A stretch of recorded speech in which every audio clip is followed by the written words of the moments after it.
in the last classes we discussed about some types of power amplifiers, and these were class A and class B power amplifiers. Now, depending upon the conduction cycle, the class A or class B power amplifiers were named. So, we have seen that in class A power amplifier, the conduction is for the full 360 degree, and in class B amplifier the conduction angle was 180 degree. Now, in the push pull amplifier that we discussed, which is an example of class B type of power amplifiers, there is one inherent disadvantage which is known as crossover distortion. Now, this distortion is a result of the portion of the input cycle for which the transistors are not forward biased enough to let the base current flow. That means, if the input signal which is applied to the primary of this transformer, which is Vs, in this input cycle, for the portion when the input voltage is small and less than the threshold voltage for the transistors, which is known as V gamma, and this value is 0.7 volt for silicon, we know, and in order that a transistor should conduct, the input voltage which is given between emitter and base, we are taking a common emitter transistor here.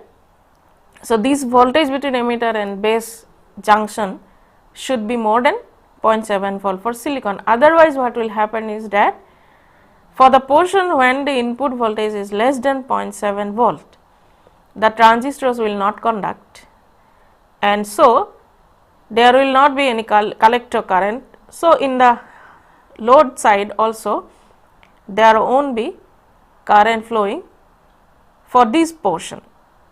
And as we have seen that in each of the half cycle of the input voltage, one of the transistors, either T1 or T2, operates.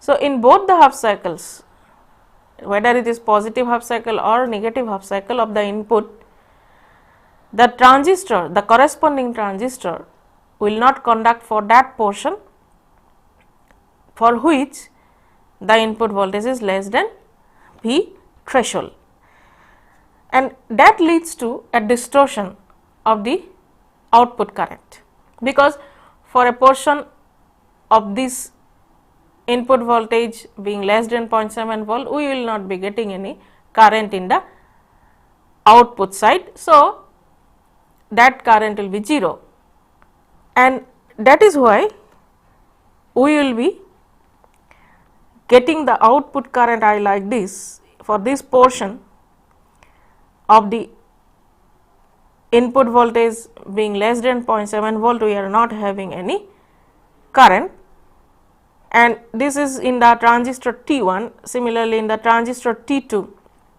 it will not be forward biased enough initially, so the current will be 0. So, this distortion which is occurring because of this inherent transistor property, it is causing a distortion in the output current, and that is why we are getting a nonlinear output. And due this nonlinearity causes the output voltage also a waveform which is not linear. So, we have to think about the ways to overcome this crossover distortion which is occurring in the push pull amplifier that we discussed earlier. So, if we revisit that input characteristic between the base current and the base to emitter voltage of a transistor, here this plot is the input characteristics. So, for transistor T1, this is the input characteristic, and for the other transistor T2, it will be in the operating in the other half cycle or negative half cycle. So, it will be up to this point, it will be 0 current and then it will be increasing. So, the portion where the base current is 0 for the transistors is having the voltage less than V gamma. So, V gamma is 0.7 volt here for silicon.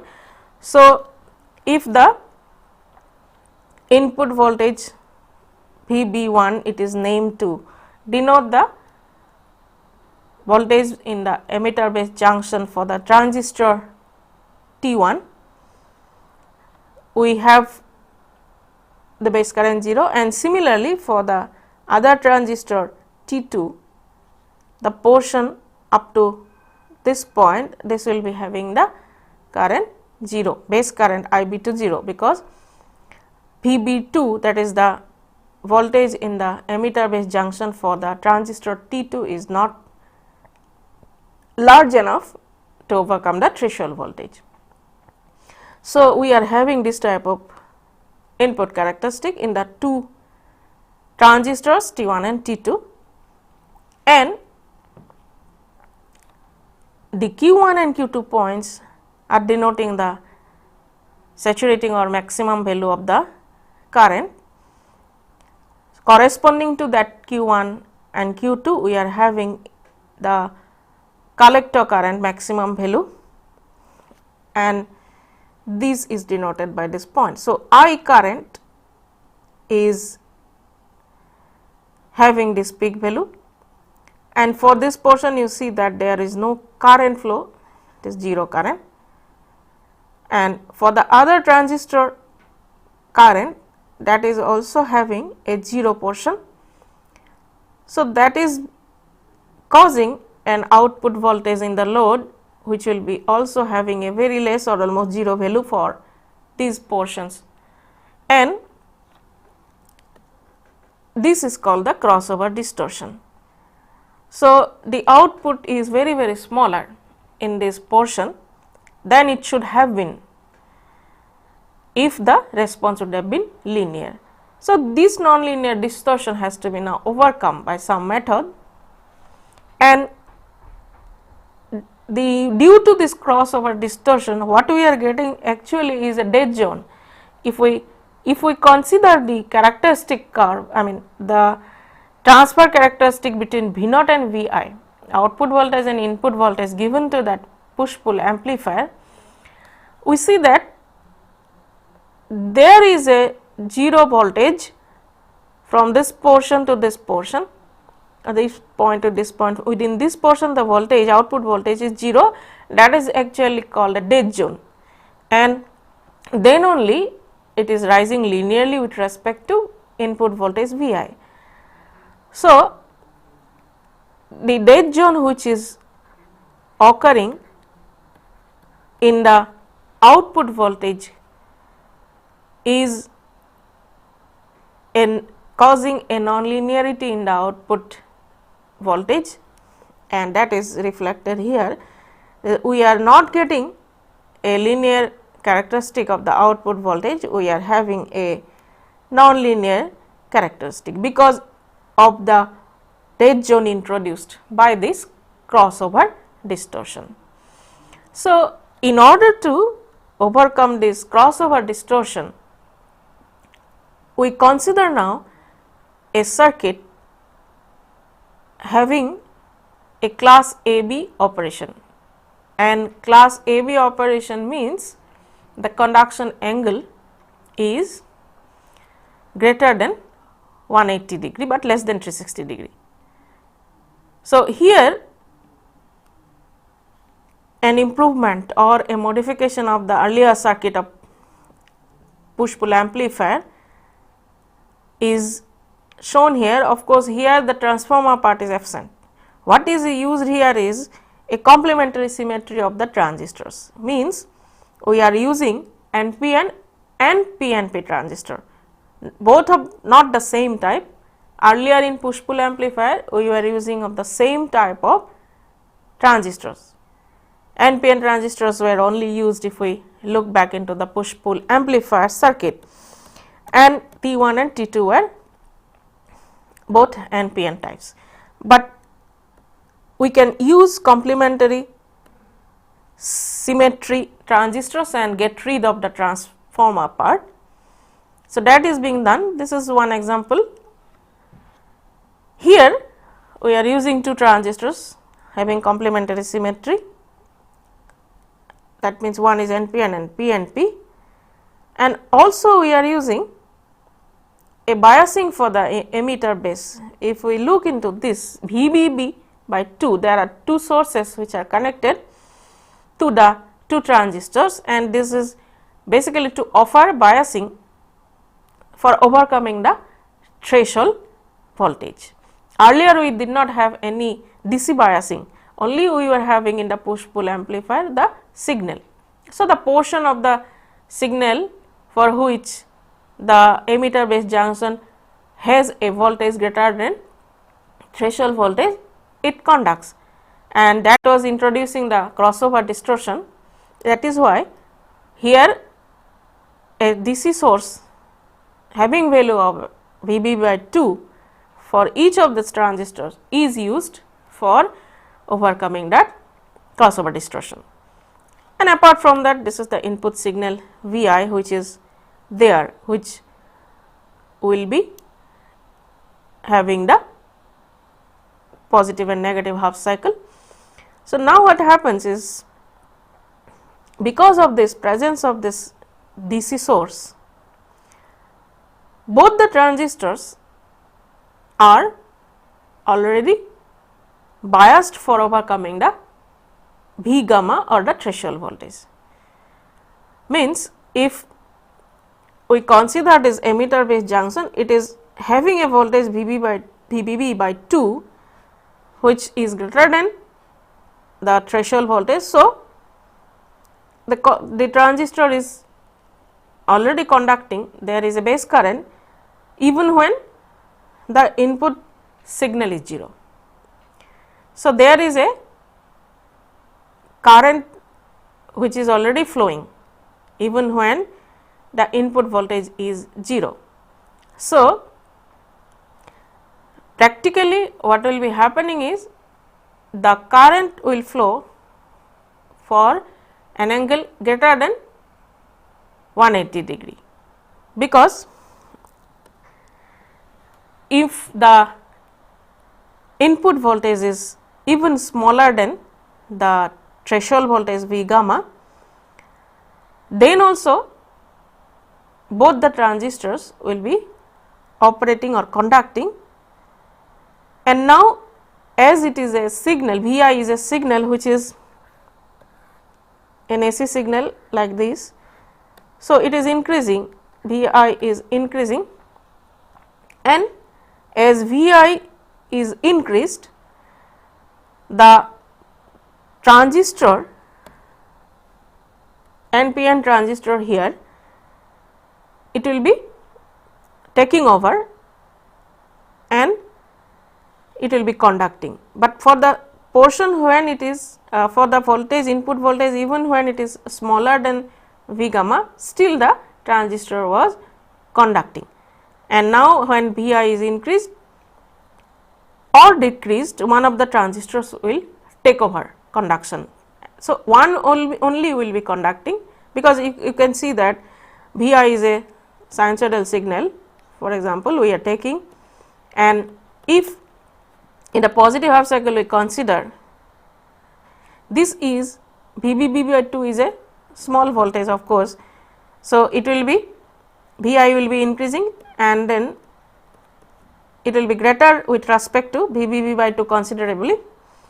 So, this transistor NPN will be conducting now because it is forward biased, and then this PNP will be off because our signal is like this, that the PNP transistor will be reverse biased for that portion.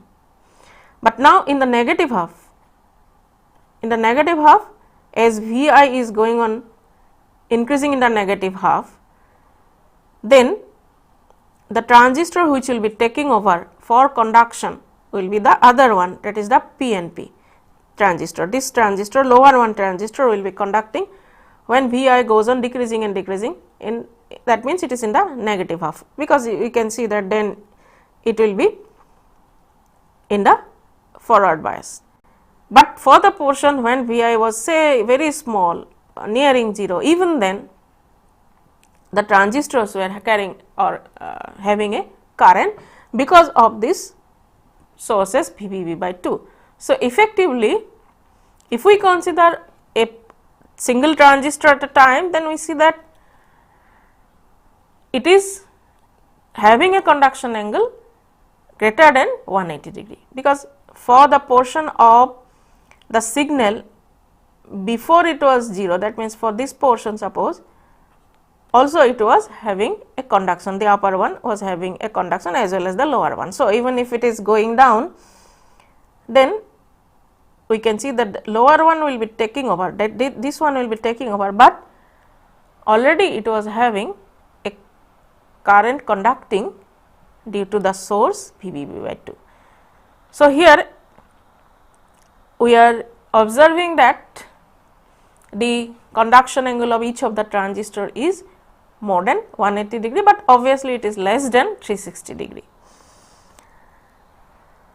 Of course, there is a disadvantage as far as efficiency is concerned, because we can see that there is a standby current. So, there will be a power wastage. So, efficiency will be less, since we have a standby current flowing even when the Vi signal was 0. So, there is already a wastage of power due to that current. So, that obviously leads to lesser efficiency because of this waste of the standby power. Another type of power amplifier is there, which is class C power amplifier, and class C power amplifier, as we have earlier already mentioned, that it is having conduction angle less than 180 degree. A typical circuit for this class C power amplifier is shown here. Here one point to be noted is that it is already reverse biased deep into cutoff. If the transistor we look into, this is an NPN transistor we are taking in this circuit, and there is a voltage VBB negatively or reverse biasing the emitter base junction. So, as it is already reverse biased highly enough to cause the transistor into deep into cutoff, it is already having gone into the cutoff region much deeper. That means, we will have to overcome this VBB reverse biasing voltage to make the transistor conduct. Whenever the input voltage, which is the signal being applied to this amplifier, will be large enough or it will be able to overcome the reverse biasing voltage VBB, then only the transistor will start conducting. And there is a tank circuit. This tank circuit which is used is by this inductor L and capacitor C, that is forming the tank circuit, and we are having the load resistance at the output or the secondary side of this transformer, I mean this inductively coupled portion is having the secondary side is having this RL. This RL is the load resistance, so when we are having the voltage across this RL. Now, if we look into the operation of this circuit, as the transistor is already being biased deeply into the cutoff, so the transistor will not conduct until the input signal overcomes this reverse biasing voltage. When this input signal, which is a sinusoidal signal, for example, we are taking this is Vi, so it is increasing. Already we have a negative biasing voltage present, which is reverse biasing the transistor. So, that voltage across this emitter base junction of the transistor, this voltage must be forward biasing the emitter base junction, only then the transistor will start conducting. So, Vi minus VBB, this quantity must have a value greater than the cutoff voltage. So, it should be overcoming that VBB, then it will start conducting, and that is because of which the current which will be conducting is only for a very small portion in the positive half cycle of the signal, because it is very obvious that when and only when the emitter base junction for the transistor will be having a forward biasing voltage, then only it will start conducting, and VBB is a high voltage, I mean it is not very small value. So, it will have to wait till the point when Vi is greater than VBB, and that is, for example, we are having here a cycle shown by this a signal shown by this Vi, and practically what happens is that only for a very small portion of the input cycle, input voltage cycle, the transistor will conduct, and it is generally even less than 90 degree. That is because only for this portion we can see, in this example we have seen for this point to this point the input voltage is greater than VBB, VB is sufficiently high. That is why the current which flows in the transistor, it is only for a very small portion of the input cycle, even less than 90 degree. So, the current which flows in the transistor, it will be like a pulse, it will be like a pulse as shown here, it will be increasing and then decreasing very swiftly. So, it is a very steep pulse. We will be getting the current in the transistor in the form of a pulse. So, we have to now have a method to convert that pulse into sinusoidal signal, because that is the requirement. In the output side we require a sinusoidal voltage, because we are amplifying a sinusoidal signal. Whatever we are giving Vi, we must get at the output same shape, and as we are feeding an input voltage which is sinusoidal, the output voltage also must be sinusoidal, but what we are getting here, a pulse like a voltage, a pulse like voltage.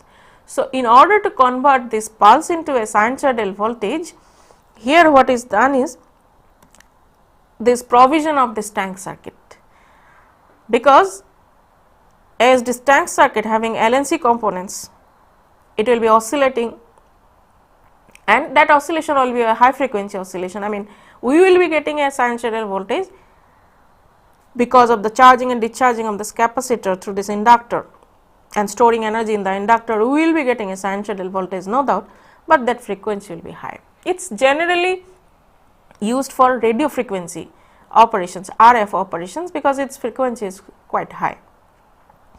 So, this tank circuit is there to produce sinusoidal signal from this pulse, because the current in the transistor is in the form of a pulse. the tank circuit presence will be converting this pulse type of signal into sinusoidal by charging and discharging of the capacitor as well as storing the energy in the inductor. That is the property of this tank circuit formed by this L and C. So, this circuit will be converting the pulse to a sinusoidal signal, but it is having a radio frequency operation.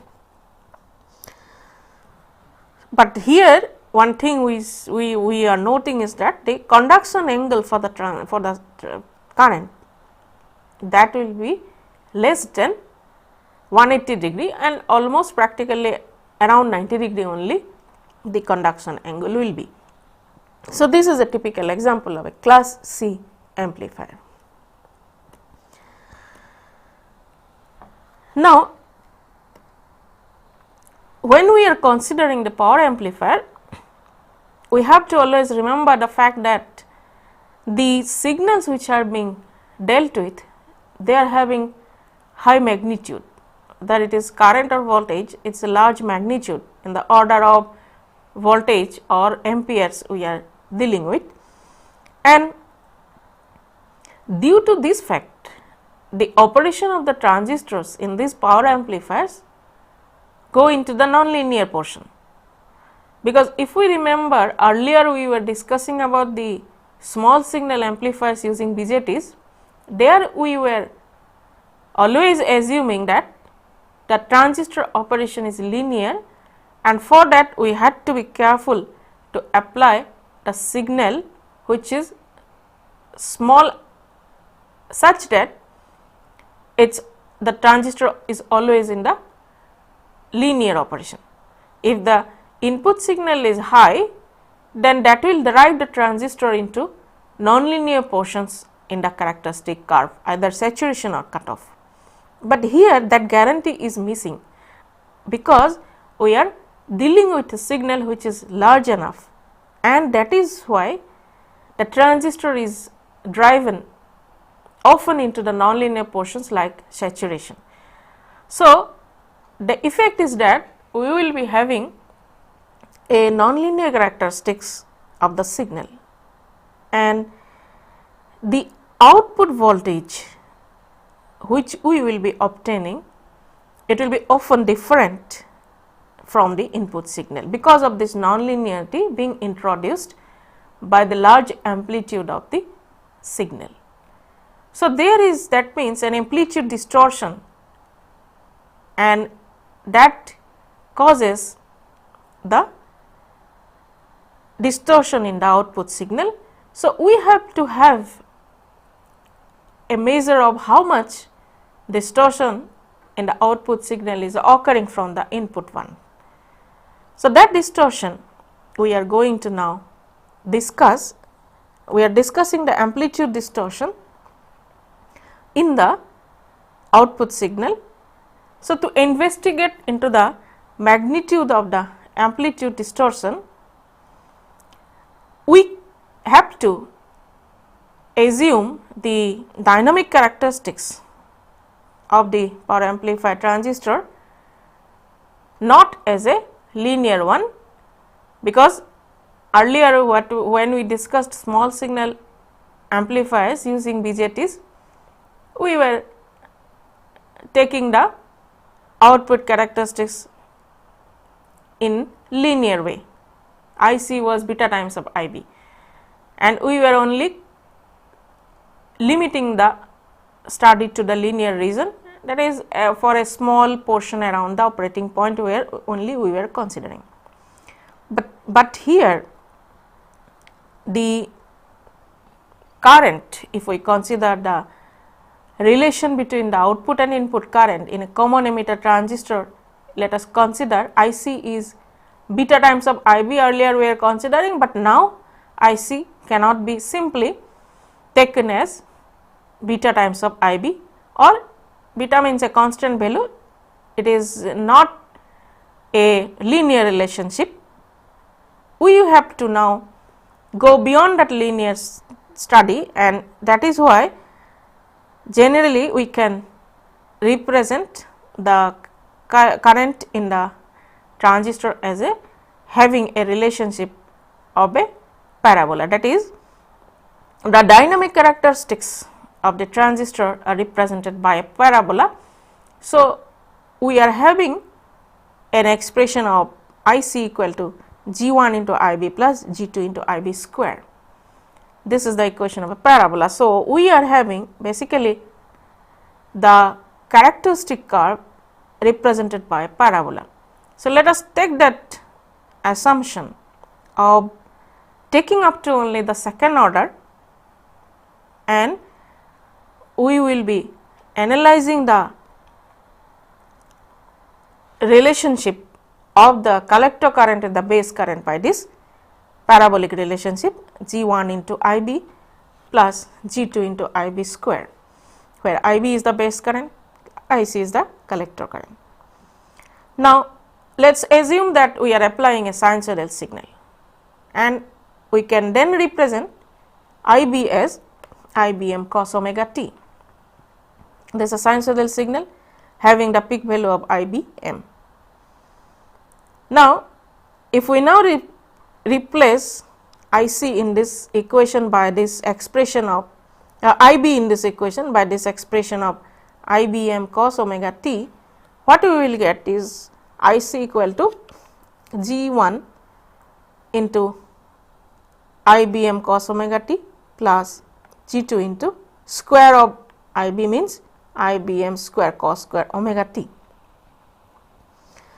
So, further simplifying, we get that is equal to G1 into IBM cos omega t plus G2 IBM square. That cos square omega t can be broken up into having another representation, because we know that cos of twice omega t equal to twice cos square omega t minus 1. So, from this relationship we can find out what is cos square omega t. It is half of 1 plus cos twice omega t. So, representing in that way, just substituting for cos square omega t by this expression of half of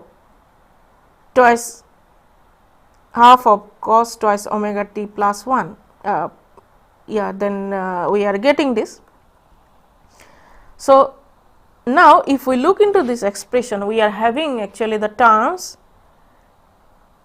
which are constant part having a omega t cos omega t part, and the other is having cos twice omega t. So, representing that constant G2 IBM square by 2 by B naught. B naught is a constant to represent this part G2 into IBM square into half plus G1 into IBM, another constant we are representing by B1. So, we get B1 cos omega t plus the third term having G2 IBM square by 2 representing it by B2, and there is cos twice omega t term.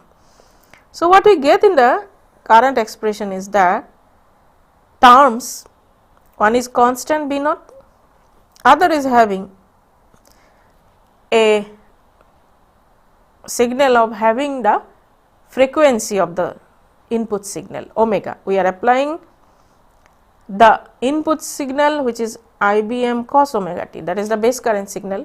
So, this frequency is same, but another part or third term is having twice of that frequency, that means we are getting twice omega in the frequency. So, this is actually leading to an analysis which will be dealing with second harmonics, fundamental frequency and second harmonic. So, we are going to discuss that, but before that let us complete to find out the instantaneous total collector current, because that current which we were discussing right now, this was the AC component. If we consider the instantaneous total current, there is a DC part, there is an AC part. The DC part is capital I capital C and the AC part is small I small c. So, this total instantaneous current will be combination of this IC and small IC. So, now we are representing the instantaneous total current by I capital C, that means we are writing I small and the subscript capital C, and that is equal to capital I capital C, that is the DC part plus the signal AC part which is small I small c, and we have just now derived what is small I small c, that is equal to B naught plus B1 cos omega t plus B2 cos twice omega t. So, now we write all this, the whole expression, and we get the value of IC equal to capital IC plus B naught plus B1 cos omega t plus B2 cos twice omega t. This is the instantaneous total current expression and I am naming it as equation 1. Now, we look into the current IC curve.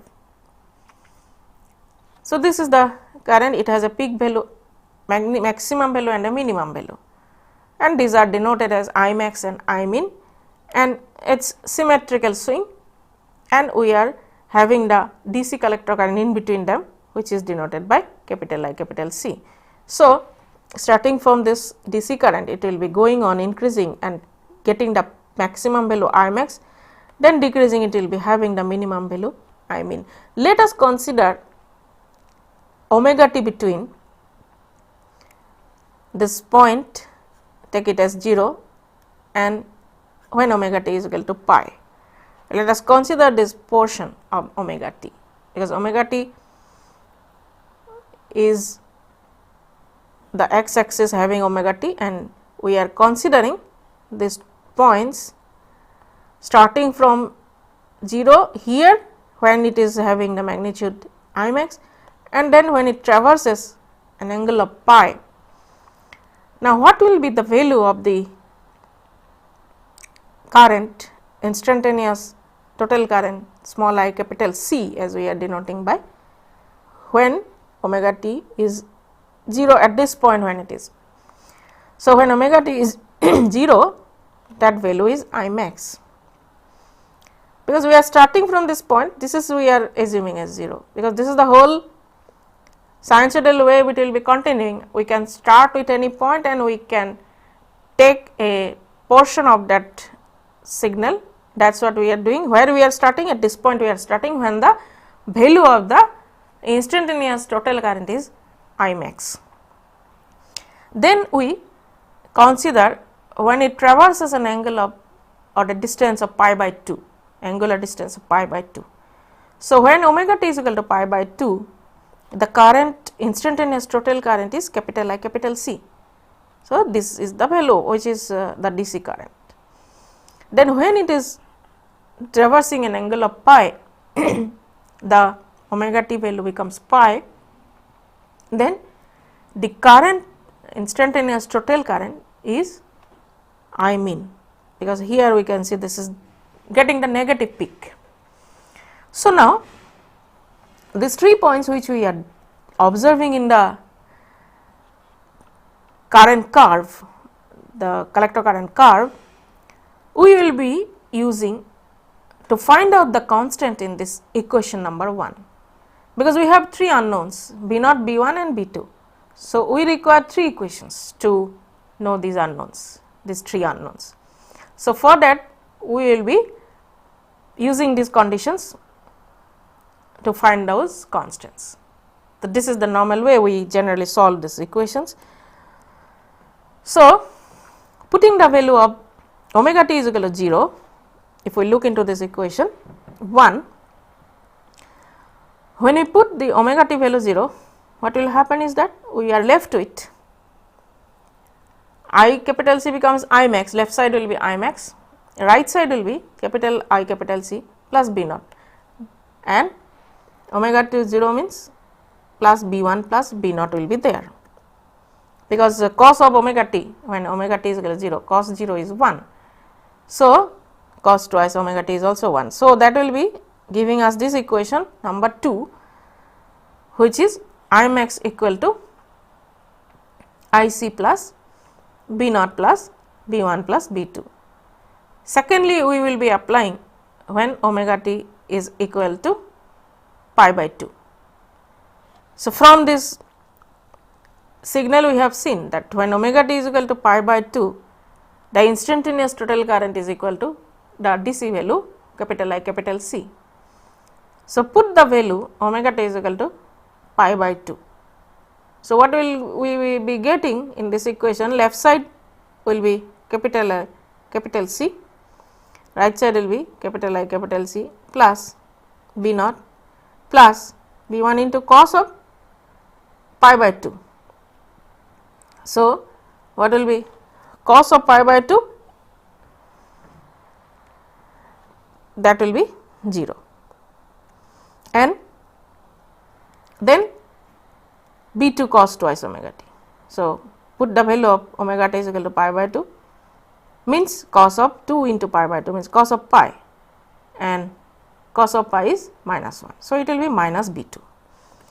So, that is what is obtained in equation 3. We get capital I capital C equal to capital I capital C plus B naught minus B2. B1 becomes 0 because cos of pi by 2 is 0. Then the next equation, equation number 4, is obtained by putting the value of omega t is equal to pi. So, put the value of omega t is equal to pi in this equation 1. What we will be getting is the value of instantaneous total current is I mean this point. So, left side will be I mean, and that is equal to right side equal to capital I capital C plus B naught plus when you put the value of omega t is equal to pi, cos of pi, that is equal to minus 1. So, minus B1, and then the next term B2 cos omega 2 omega B2 cos 2 omega t. So, omega t is pi, so 2 pi cos of 2 pi. So, cos of 2 pi equal to 1. So, it will be plus B2. So, we have these 3 equations 2, 3, 4, and we have to solve for finding out B naught, B1, B2. So, these 3 equations are enough to know the 3 unknowns. So, the easiest one will be, if we look into the equation number 3, from this equation we see that B naught equal to B2 will be obtained. IC cancel, so B naught will be equal to B2. So, these two values are equal, that means. Now, to find out the values of B1 etc., we will be subtracting equation 4 from equation 2. If we subtract equation 4 from equation 2, equation 2 minus equation 4, that leads to what? I max minus I min this left side we are subtracting equal to this equation and this equation. So, right side this 2 cancel, B naught cancel, we are subtracting 4 from 2. So, 2 B1 plus 2 B2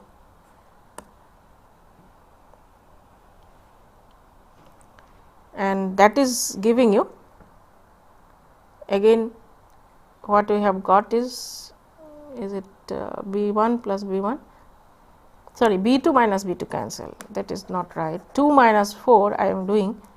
So, B1 plus B1 it will be 2 B1, B2 B2 cancel.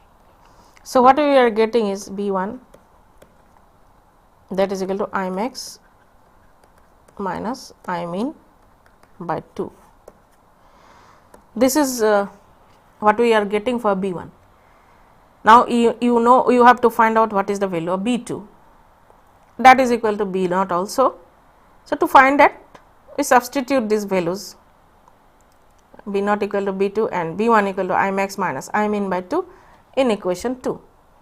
So, in equation 2 if we substitute, in this equation if we take and substitute these values, so what we get is that I max equal to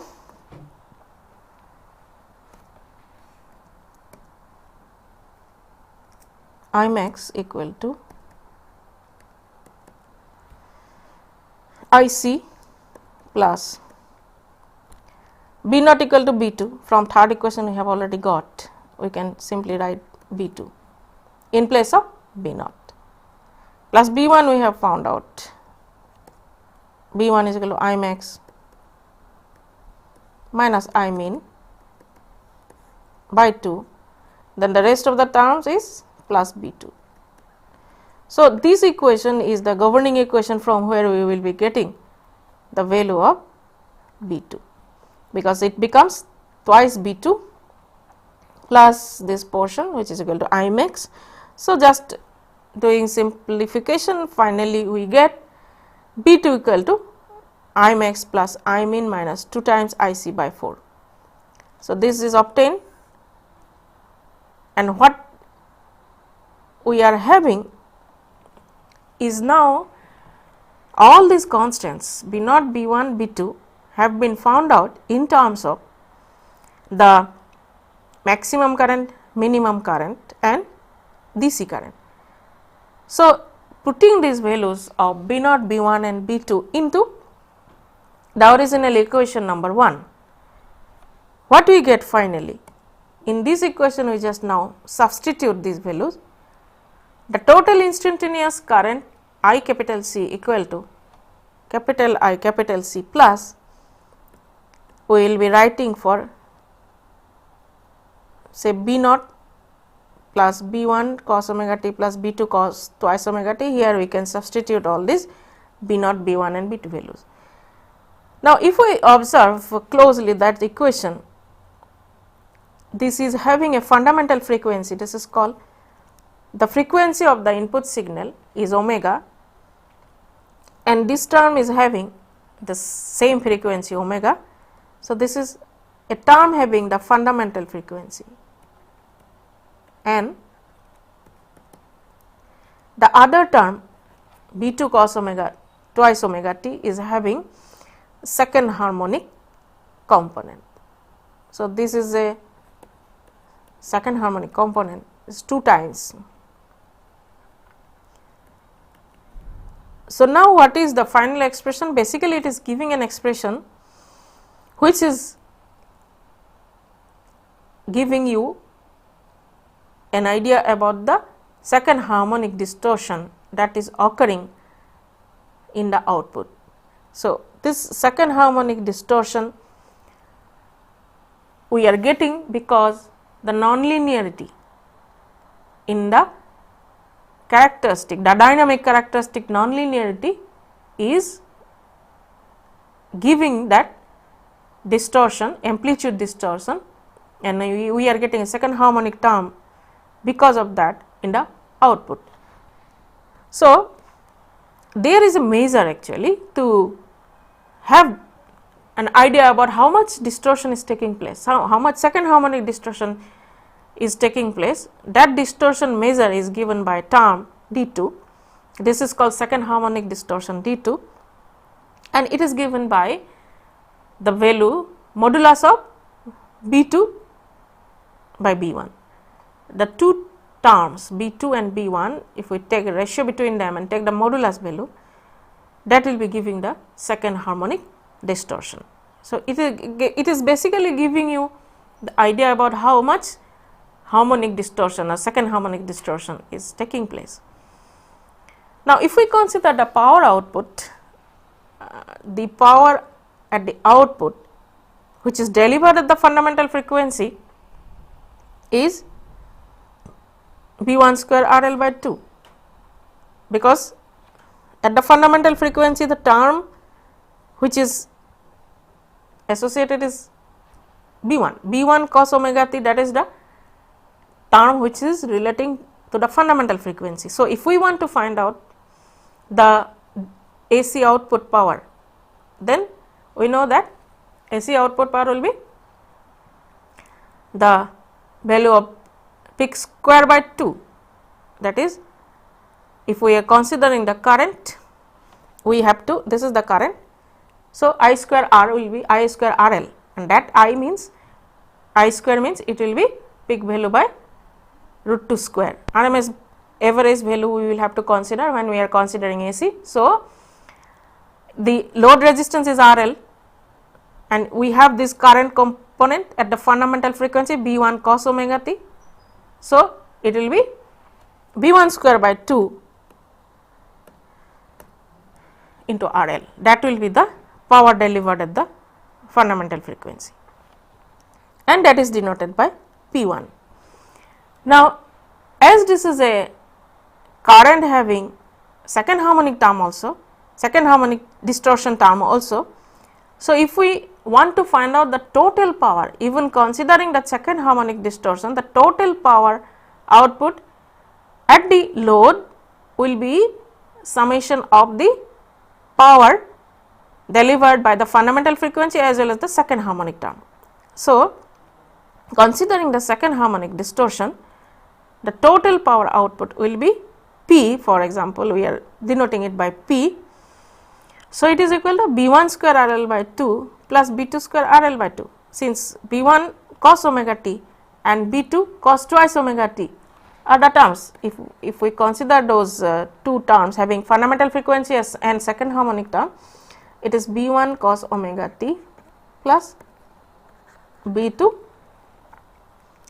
cos twice omega t, these are the terms.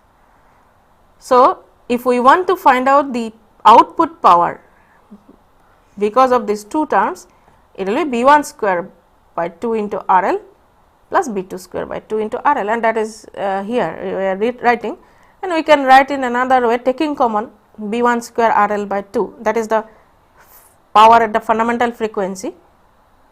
Then it will be in the inside bracket, it will be 1 plus B2 by B1 square, because we are dividing by B1 square has been taken out. So, B2 square by B1 square, that we are writing by B2 by B1 whole square. Now, what is this term B2 by B1? We have just now denoted it by D2, that is the second harmonic distortion, and that is used to represent this term B2 by B1. So, B2 by B1 we are writing by D2. So, the total power P becomes equal to 1 plus D2 square, and this whole term we are writing by P1, that is the power delivered at the fundamental frequency. So, the total power P equal to 1 plus D2 square into P1. Now, here we whatever analysis we have been doing using second harmonics only. Now, we can consider the higher order terms also, like B up to B2 square we are considering, but there may be B3, B4 etc. Considering the higher order harmonics. So, that will lead to the terms in this inside bracket D3 square plus D4 square etc. But we are now limiting up to only second harmonics, and we are not going into higher order harmonics, but if we consider those, then the analysis will also involve those higher order harmonics. Now, let us do one example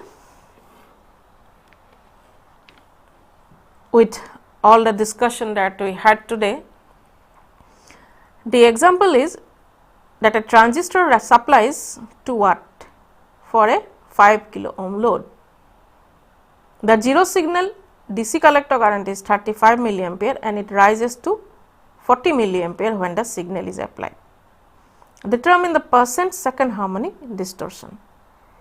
So, here we are having an example of a power amplifier and the load is 5 kilo ohm,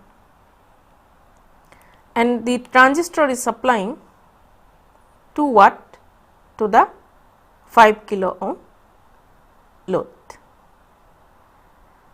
That means the power output is 2 watt, and that power output, what is actually it is considering here, it is to be seen that the power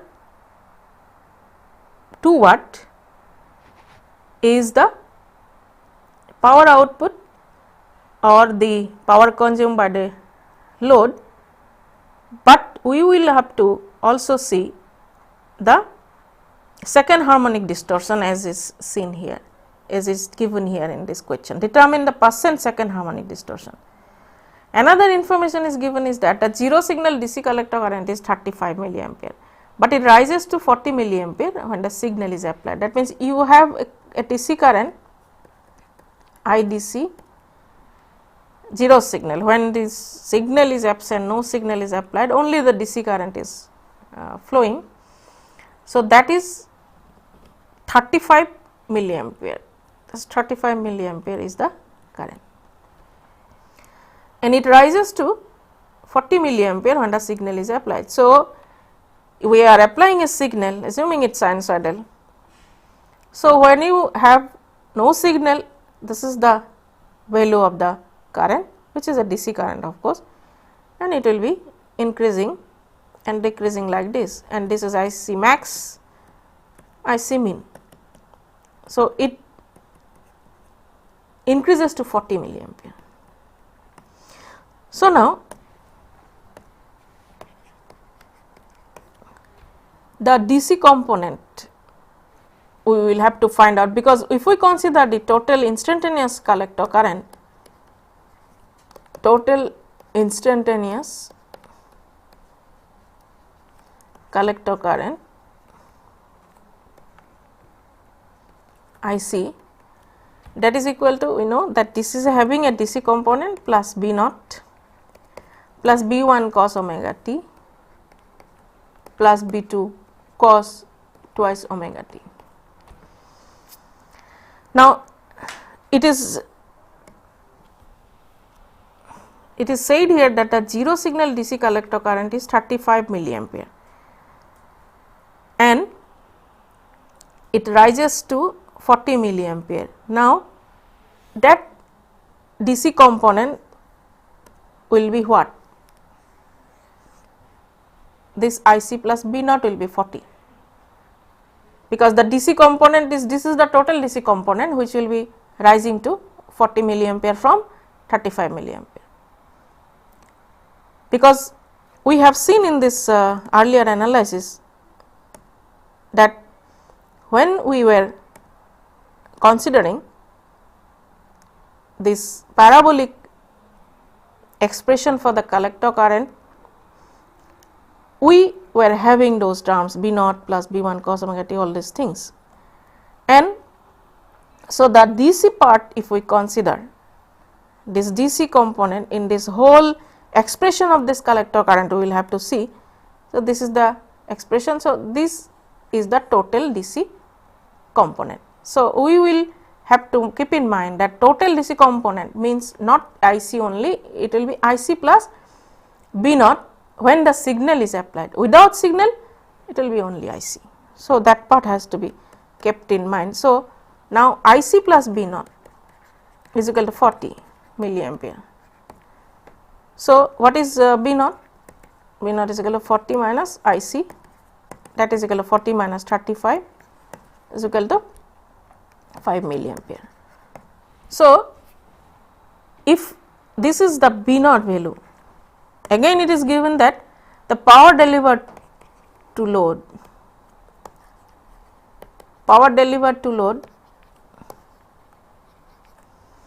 is given as supplies 2 watt for a 5 kilo ohm. So, the power delivered to load at fundamental frequency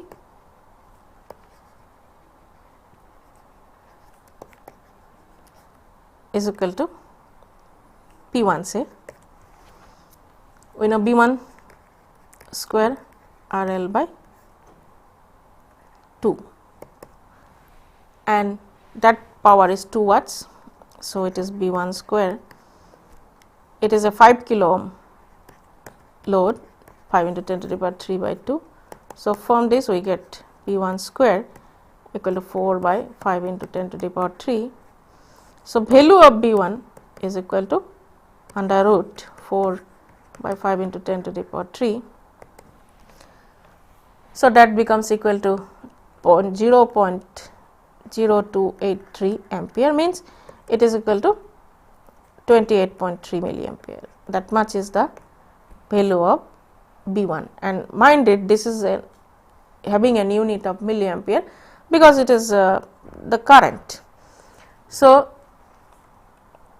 again we know B naught equal to P2 and B naught we have already found out 5 milliampere. So, that is 5 milliampere.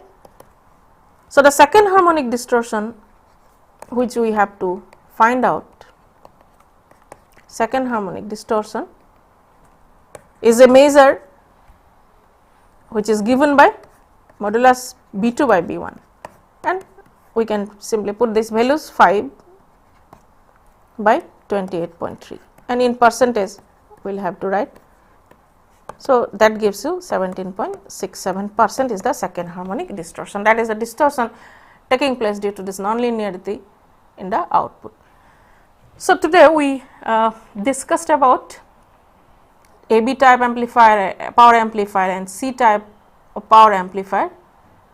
We have used the application of complementary symmetry transistors in class AB type of power amplifiers, and also we have discussed about the amplitude distortion that takes place due to the nonlinearity in the dynamic characteristics of the power amplifier, because of which the second harmonic distortion is taking place and we get in the output current, we have seen that we got a component having fundamental frequency as well as the second harmonic component, and we also have seen the second harmonic distortion measure that is given by D2, which is an expression relating the B2 and B1 values. So, this second harmonic distortion is one effect that we get in power amplifier, which is different from small signal amplifiers, because in small signal amplifiers we were using the linear dynamic characteristics, which is not the case in power amplifiers because it deals with large amplitude of the signals.